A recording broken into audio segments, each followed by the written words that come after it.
মানুষ তখনই সেটা করার জন্য মরিয়া হয়ে ওঠে যখন সেটা তার কাছে থাকার পরেও হাতের বাইরে চলে যায়, আর তখন আফসোসের সুরে কাঁদতে থাকে যে ইস, কি করলাম এটা আমি। যদি এটা আগে বুঝতাম, যদি কথাগুলো আগে আমাকে কেউ বোঝাতো, যদি আর একটা সুযোগ আমি পেতাম। ভিডিওটির শেষে আজ আমি এমন কিছু কথা বলেছি যেগুলি শোনার পর প্রত্যেকটা স্টুডেন্টের, প্রত্যেকটি মানুষের হৃৎপিণ্ড কেঁপে যাবে, যেগুলি ইউটিউবে আগে কোনোদিনও কোনো ইউটিউবারের কাছ থেকে আপনারা শোনেননি। হ্যাঁ, আজকে আমার ভিডিওতে যারা যারা ক্লিক করেছেন সমস্ত মানুষদেরকে আমি বলছি, হয়তো আপনাদের মধ্যে কেউ কেউ এমন আছেন যাদের বয়স 15 থেকে 24, আবার কেউ কেউ এমনও আছেন যাদের বয়স 25 থেকে 35। তাই আজ আমি সেই সকল স্টুডেন্ট বা সেই সকল গার্জেনদের উদ্দেশ্যে বলতে চাই, এই ভিডিওটি কেউ মিস করবেন না।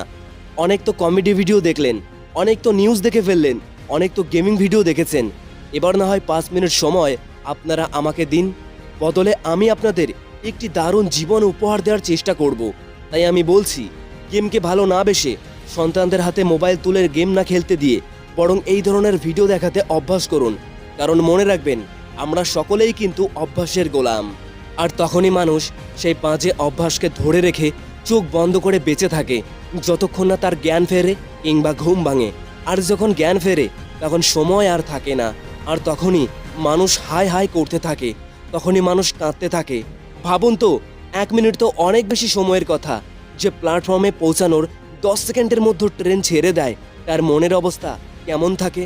কিন্তু তার তো মাত্র 30 মিনিট পর আবার একটি ট্রেন পেয়ে যাবে। কিন্তু প্রিয় ছোট্ট বন্ধুরা, তোমাদের জীবনটা তো ট্রেনের মতো হলেও ট্রেন তো আর নয়, সেটা যে অনেক বড়। তাই তোমাদের কাছ থেকে যে সময়টা চলে যাচ্ছে সেটা হাজারো চাইলে আর ফিরে পাবে না, না, আর তুমি পাবেই না।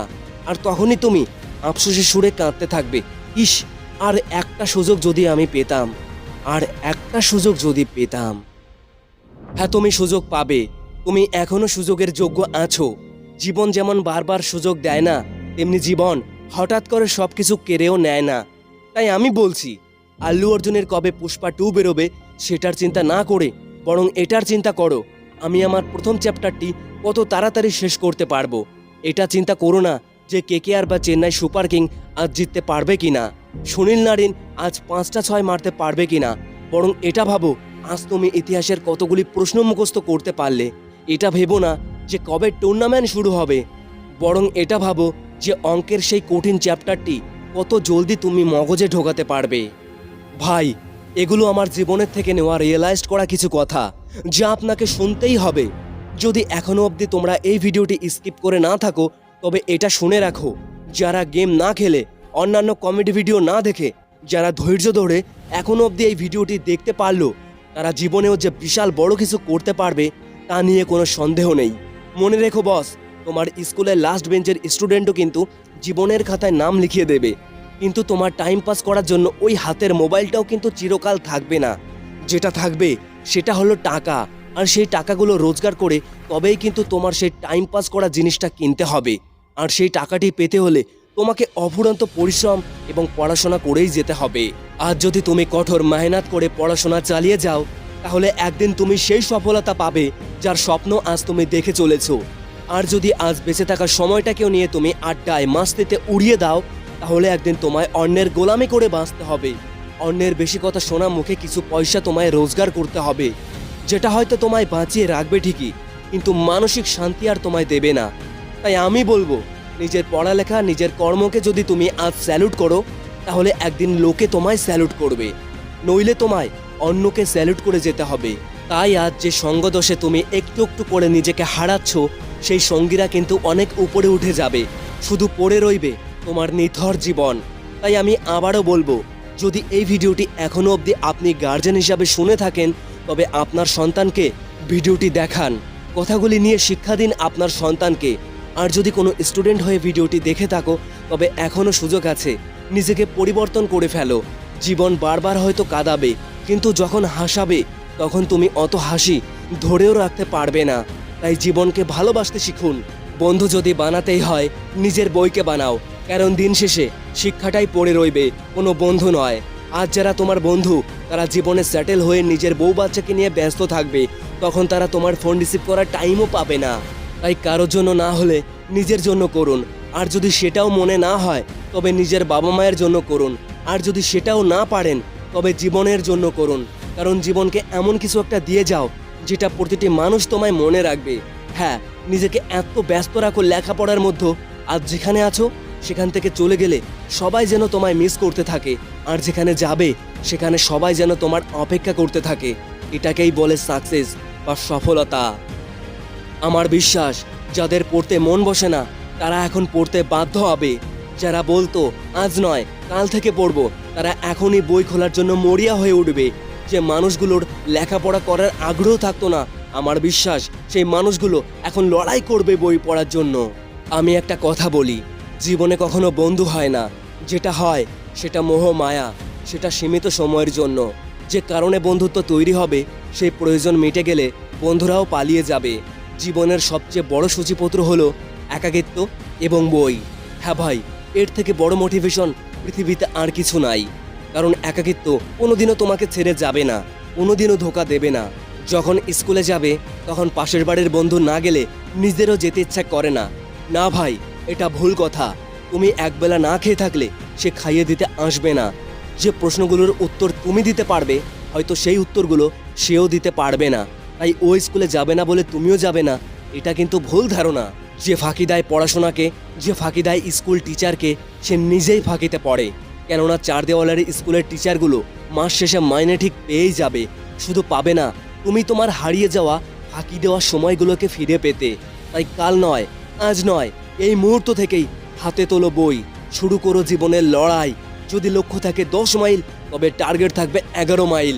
কে বলে সিলেবাস কমপ্লিট হয় না? স্কুলে যেভাবে নিয়ন্ত্রণ করে তুমি তার বাইরে টিউশনে তার থেকে বেটারভাবে প্রস্তুতি নাও। দিনের 90% সময়টাকে ব্যয় করো লেখাপড়ার পিছনে। যে নোটসগুলো তুমি টিউশন থেকে পাবে সেগুলির প্রতি বেশি করে ফোকাস করো, তারপর সেগুলো মুখস্থ করো। টিউশনে গিয়ে টিচারকে পড়া দাও, দেখো কোন প্রশ্নে ভুল হয়, সেটাকে আরও বেটার করার চেষ্টা করো। বেশি বেশি করে মুখস্থ করো। আর আমি জানি তুমি সেই মানুষ যে সত্যি কামাল করে দেখিয়ে দিতে পারবে।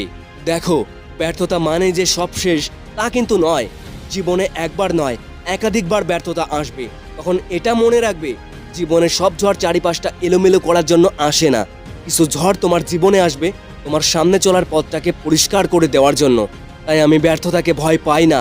আমি স্বপ্ন দেখার পরেও চেষ্টা না করাকে মেনে নিতে ভয় পাই। কারণ সৎভাবে পরিশ্রম আর মেহনত করলে একদিন সাফল্য ধরা দেবেই। তাই আমি সবশেষে লাস্ট এমন একটি কথা বলবো যেটা শোনার পর তোমরা কাঁদতে বাধ্য হবে, তোমরা বই পড়ার জন্য পাগল হয়ে যাবে। বন্ধুরা, আমার বাড়ির পাশে একটি ছেলে ছিল, আমার থেকে 1 বছরের সিনিয়র ছিল।